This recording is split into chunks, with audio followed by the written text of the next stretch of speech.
1,97,000 টাকা এই কেক। কোনো কি শুনেছেন ছেলের বউয়ের জন্মদিনে শ্বশুর নিজে প্রতিবার গোল্ডের জিনিস উপহার দেয়? আমি তো রীতিমতো অবাক হয়ে গিয়েছি এই কেকটার অর্ডারটা যখন আমাদের কাছে আসে। প্রতি বছর যেহেতু গোল্ডের জিনিস দেয়, এই বছর সে চিন্তা করলো যে এই বছর একটা আইফোন গিফট করবে। আর যেই কথা সেই কাজ। আমি চিন্তা করতেছি যে আপু মানে যাকে কিনা প্রতিবার গোল্ডের জিনিস উপহার দেয় এবং এই যে আইফোনটা উপহার দিচ্ছে, সেই আপুটা কত বেশি লাকি। মানে আপনারা চিন্তা করেন, এরকম শ্বশুর পাওয়া আমি মনে করি যে একদমই ভাগ্যের ব্যাপার। মানে তার হচ্ছে রাজকপাল। 1,97,000 টাকা দিয়ে এই আইফোনটা কিনে আমার বাসার নিচে দিয়ে যায় এবং দেওয়ার পরে আমাকে বলে যে অবশ্যই কেকের মধ্যে এমন ভাবে দিতে হবে যাতে কোনোভাবেই বোঝা না যায়।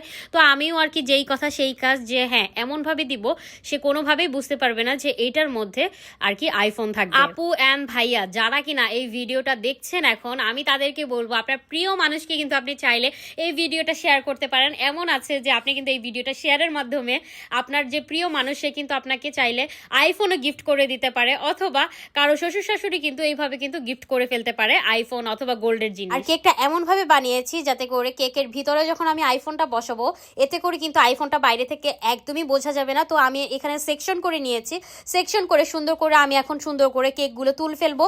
তুলে দেন হচ্ছে আইফোনের যে বক্সটা, এই বক্সটা কিন্তু ভিতরে বসিয়ে দিব। একটা বিষয়, অবশ্যই কিন্তু বক্সটা সুন্দর করে র্যাপ করে নিতে হবে, আদারওয়াইজ কিন্তু বক্সটা বসানো যাবে না, এতে করে কিন্তু বক্স নষ্ট হয়ে যাবে।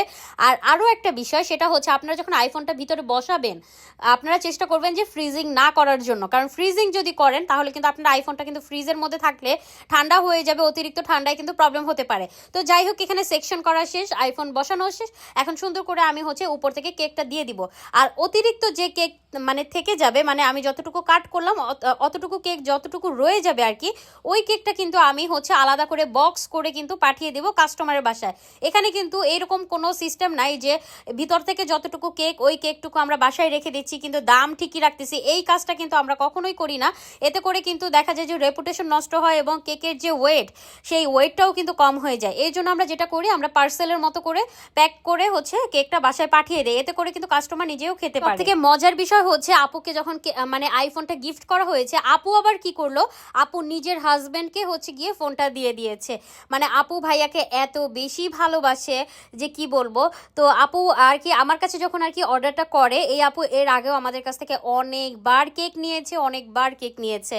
তো কেকটা হচ্ছে তার হাজবেন্ডকে যখন দেয়, হাজবেন্ড আর কি কেক কাটার পর ভিতরে দেখে যে কেকের ভিতরে আইফোন। মানে আপুকে হচ্ছে গিয়ে তার শ্বশুর আইফোনটা গিফট করে, আর আপু কি করলো, সেই আইফোনটা নেওয়ার পরে শ্বশুরের থেকে সেটা হচ্ছে তার নিজের হাজবেন্ডকে আর কি আইফোনটা গিফট করেছে। আর ভাইয়ার কাছে যে আইফোনটা ছিল ওইটা হয়তো বা আপু নিয়েছে, এরকম কিছু একটা হবে। তো যাই হোক, ব্যাপারটা আমার